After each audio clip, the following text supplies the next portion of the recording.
Halo anak-anak kelas 3, apa kabar kalian? Ibu doakan semoga semua dalam keadaan sehat dan tetap semangat ya. Kali ini kita akan belajar tema 3C, benda di sekitarku.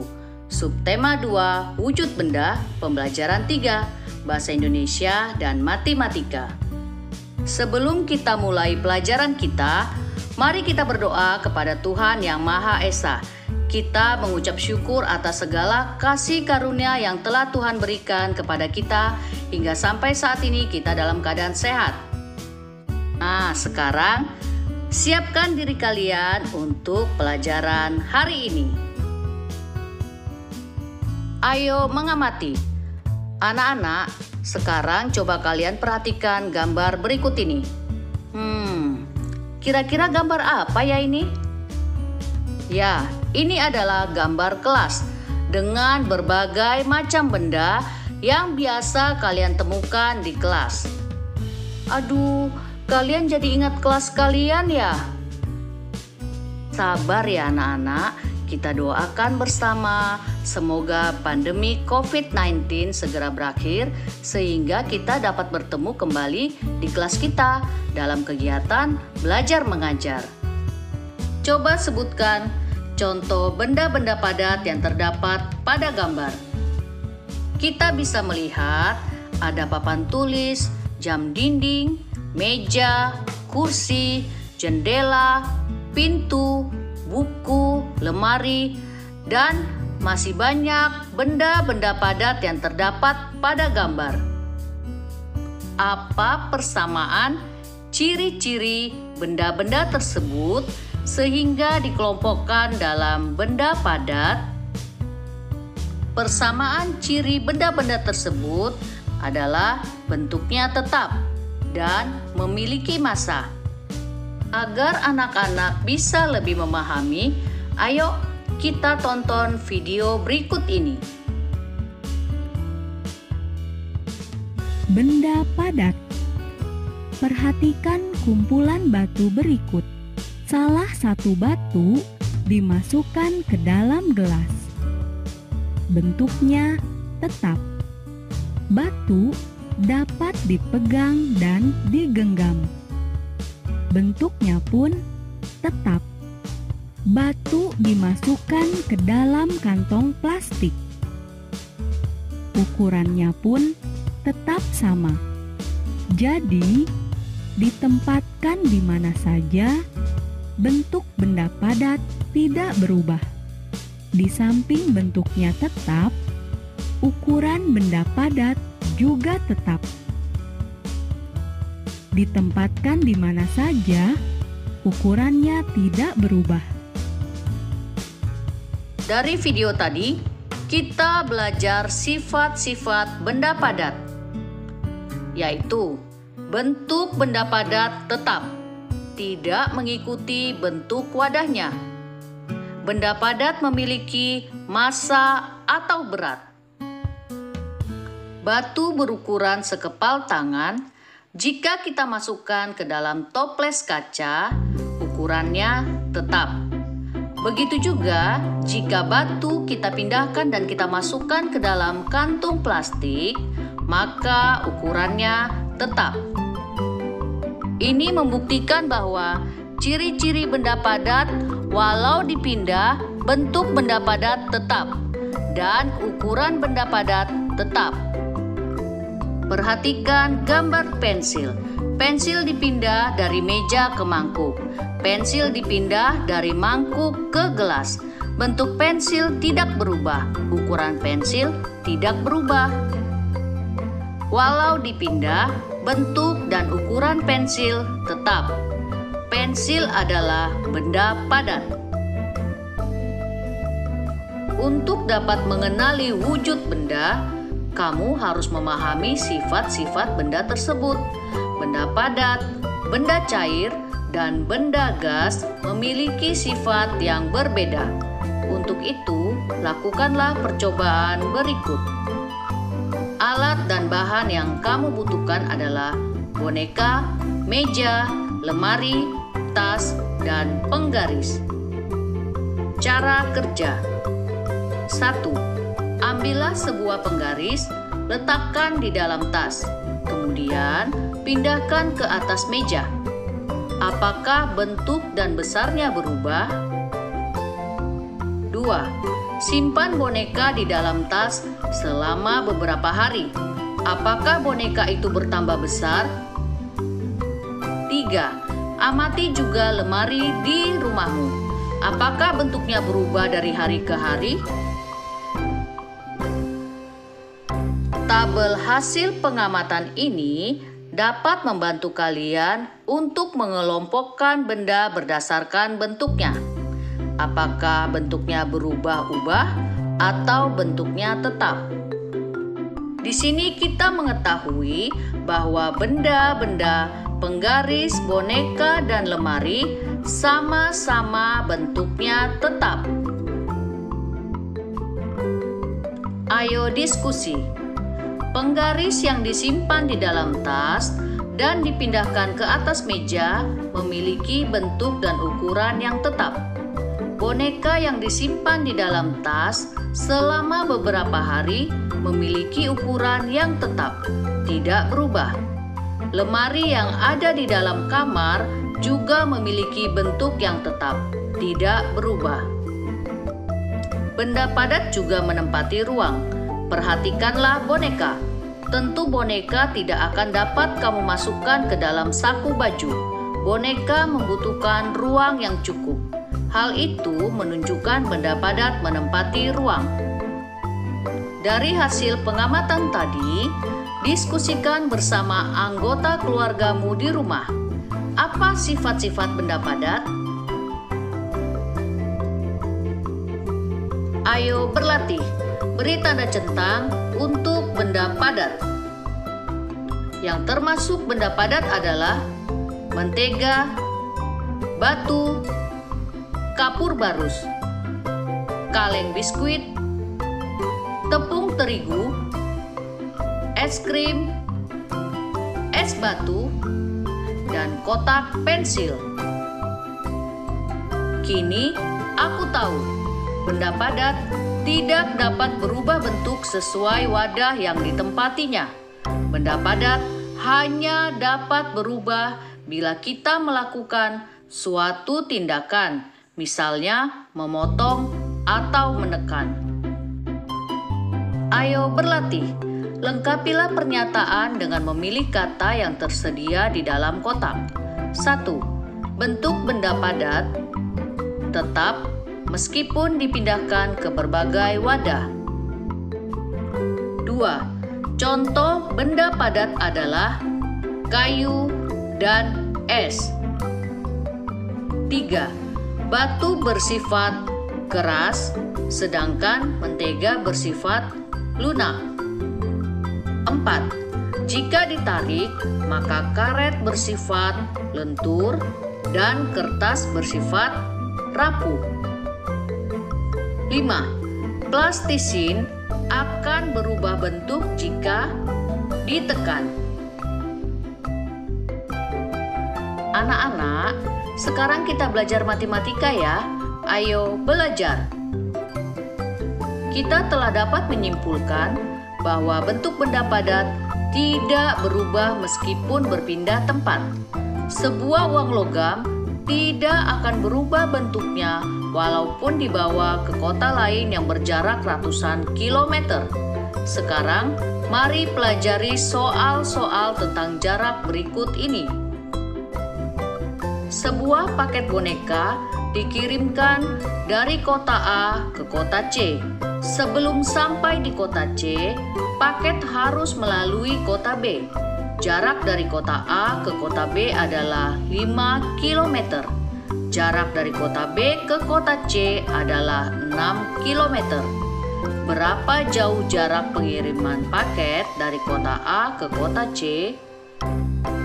Dalam soal matematika berbentuk soal cerita, anak-anak harus memahami dulu apa yang dimaksudkan oleh soal, apa yang diketahui pada soal, dan apa yang diminta pada soal. Baru kalian bisa menjawabnya. Sebuah paket boneka dikirim dari kota A menuju kota C. Sebelum sampai di kota C, paket harus melalui kota B. Jarak dari kota A ke kota B adalah 5 km. Jarak dari kota B ke kota C adalah 6 km.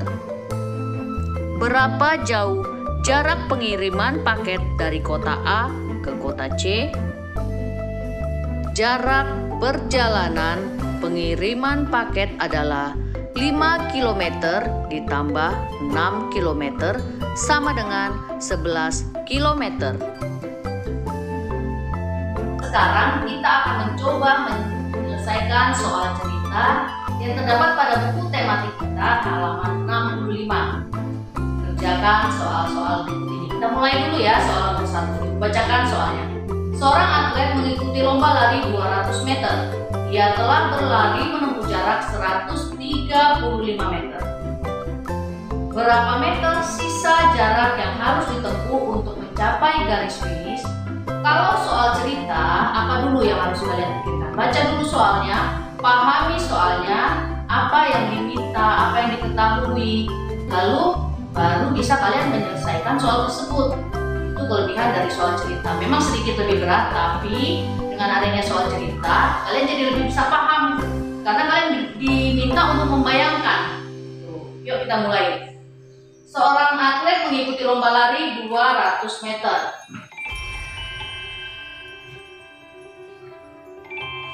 Ia telah berlari menempuh jarak 135 meter.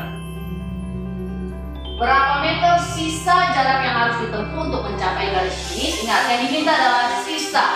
Kalau di sini dibilang sisa, itu berarti pengurangan. Jadi 200 meter kita kurangi 135 meter. Karena yang diminta meter dalam bentuk meter, maka di sini kita bikin meter. Sekarang tinggal kita kurangkan. 200 meter dikurang 135. Bisa mengerjakan dengan cara pengurangan ke bawah. 0. Kita pinjam 1 jadi 10. 10 kurang 5 berapa? 5. Sisa berapa di sini? Sisa 9. 9 kurang 3. 9 dikurang 3 adalah 6. Ini kita pinjam 1 dari sini, berarti ini sisanya 1. Masih ingat kan pelajaran matematika tema yang lalu? Jadi 1 kurang 1 adalah 0. 0 tidak usah ditulis karena 0 berada di ratusan. Jadi isinya adalah 65 meter.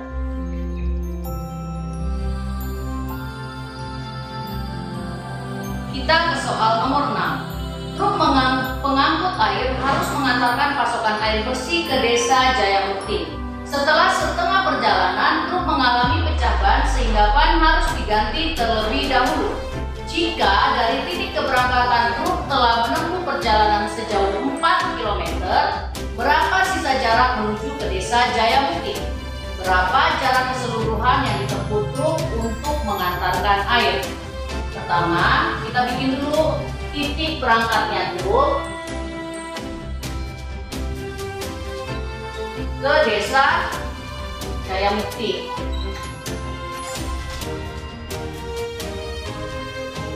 Ingat terusan hurufnya. Karena ini nama tempat, jadi D-nya besar, J-nya besar. Ini adalah perumpamaan jarak tempuh antara truk sampai ke desa Jayamukti. Kemudian dikatakan di tengah jalan truk mengalami pecah ban. Kita bisa lihat kira-kira tengahnya di mana nih? Nih, misalnya di sini. Pecah ban. Karena dibilang di tengah perjalanan. Di sini kita ketahui jarak tempuh perjalanan dari truk berangkat sampai ke dia pecah ban adalah 4 km. Yang merupakan setengah dari total perjalanan dari truk berangkat sampai ke desa Jayamukti. 4 km ini adalah setengahnya. Berarti pertanyaannya adalah berapa sisa jarak yang harus ditempuh oleh truk dari pecah ban hingga sampai ke desa Jayamukti dan berapa total jarak yang telah ditempuh truk sampai ke desa Jayamukti. Gampang ya anak-anak, kalau dibilang setengah, ini merupakan setengah perjalanan, berarti ini tinggal kita kalikan 2. Jadi sama-sama ini jarak dari Pecaban sampai ke desa Jayamukti adalah 4 km. 4 km. Berapa jadinya jarak dari truk sampai ke desa Jayamukti? Jadinya adalah 8 km. Ya. Jarak dari sisa perjalanan adalah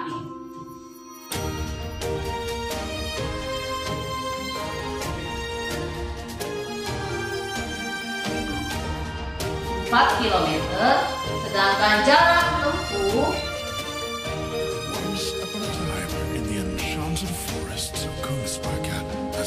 total jarak tempuh ya. Total jarak tempuh sama dengan 4 km ditambah 4 km sama dengan 8 km.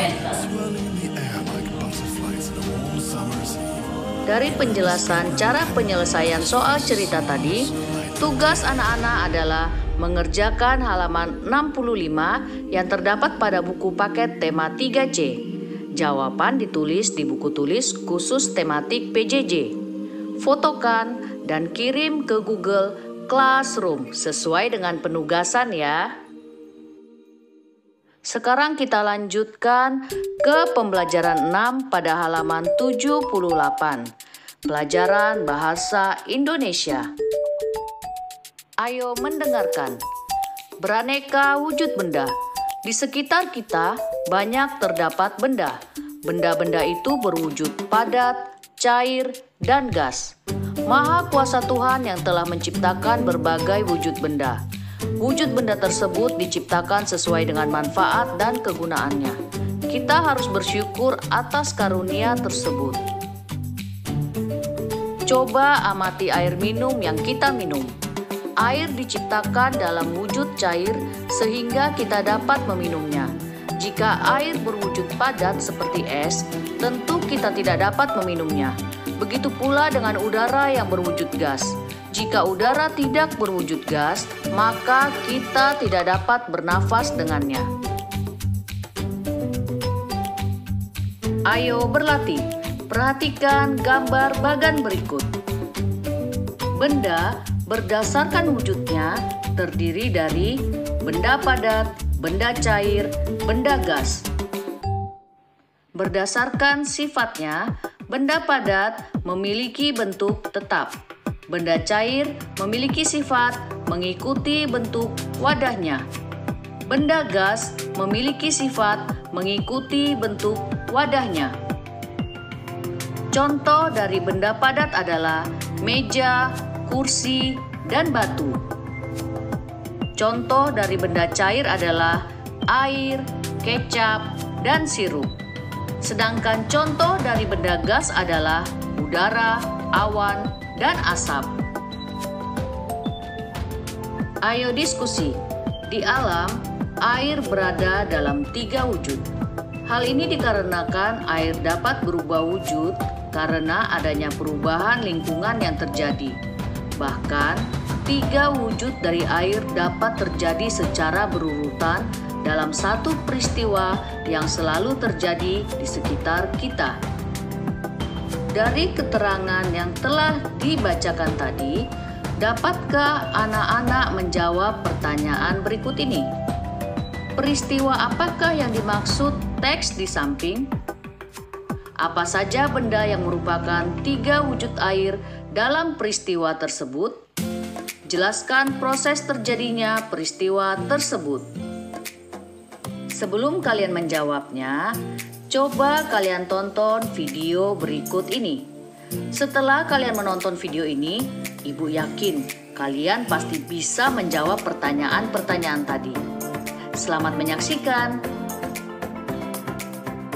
Perubahan sifat benda cair. Sejumlah benda cair dapat berubah wujud jika dipanaskan atau ditempatkan di udara terbuka. Jika air dipanaskan, maka air akan menjadi uap air atau menguap secara perlahan-lahan. Peristiwa ini dinamakan penguapan. Jika tanganmu dioleskan minyak wangi sampai terlihat basah, kemudian didiamkan beberapa saat, maka minyak wangi itu akan mengering. Mengeringnya minyak wangi menunjukkan bahwa minyak wangi berubah menjadi uap. Itu sebabnya pakaian basah dijemur di bawah terik matahari. Akibat panas sinar matahari, air berubah menjadi uap. Jadi, pakaian basah menjadi kering akibat peristiwa penguapan. Si Unyil, yuk kita kemon. Satu lagi nih, berkah dari pesisir yang disediakan oleh laut. Yap, garam dalam jumlah yang sangat banyak. Cuma sayangnya, kebutuhan garam yang sangat tinggi belum dapat diimbangi oleh jumlah produksi garam di tanah air. Karena petani garam tidak bisa menghasilkan garam saat musim hujan kayak sekarang. Untungnya, sekarang ada teknologi yang membuat petani garam bisa memanen garam sepanjang tahun tanpa terpengaruh oleh cuaca. Kualitas garam yang dihasilkan juga lebih baik loh. Mantap! Yuk kita kemon! Tambak garam ini beda dari yang biasanya loh teman-teman. Panen garamnya di dalam rumah Prisma. Tujuannya supaya air laut yang ditampung gak kena hujan. Jadi saat musim hujan pun petani garam bisa tetap panen. Selain itu, plastik ultraviolet dengan bentuk Prisma ini panasnya lebih stabil dan tahan angin. Kalau kata petaninya, dengan rumah Prisma ini dalam 1 tahun bisa menghasilkan garam 5 kali lipat dibandingkan dengan tambak garam yang biasanya. Hebat kan? Nah, yang penasaran? Yuk kita intip cara bikin garam di dalam rumah Prisma ini. Mulainya dari sini nih. Air laut sengaja dialirkan menuju bunker atau penyimpanan air. Di sini airnya disebut dengan istilah air muda. Kemudian air muda dipompa menuju ulir agar kotoran mengendap dan air menjadi lebih bersih. Setelah dari ulir, baru deh air yang sudah bersih masuk ke dalam rumah Prisma. Melalui proses pemanasan, air muda akan berubah menjadi air tua. Proses ini berlangsung selama musim kemarau. Jadi sewaktu musim hujan, stok air tua bisa tetap menghasilkan garam dan bisa panen sepanjang tahun. Kalau pakai cara biasa, masa panennya hanya selama beberapa bulan saja dalam setahun. Sekarang kita lihat ke dalam rumah Prismanya yuk. Ada 2 lantai nih. Bagian bawahnya untuk menampung air tua. Dan bagian atasnya adalah meja produksi. Di meja produksi inilah berlangsung proses kristalisasi air laut tua menjadi garam. Garam yang dihasilkan rumah Prisma ini terlihat lebih jernih dan masuk kategori garam kualitas premium loh. Jadi nggak cuma meningkatkan produktivitas saja, tapi kualitas garamnya juga jadi lebih baik. Mantap! Nah, setelah kalian menonton video tadi, Ibu Guru yakin kalian pasti bisa menjawab ketiga pertanyaan yang telah ditanyakan. Hebat, kalian memang anak-anak kelas 3 yang pintar, bertalenta, dan mandiri. Baiklah anak-anak, pelajaran kita cukup sampai di sini. Terima kasih karena kalian telah mau belajar bersama. Tetap semangat belajar dan selalu menjaga kesehatan ya anak-anak kelas 3. Salam dari kami, Bu Ros, Bu Lina, dan Bu Borna. Sampai jumpa. Tuhan Yesus memberkati.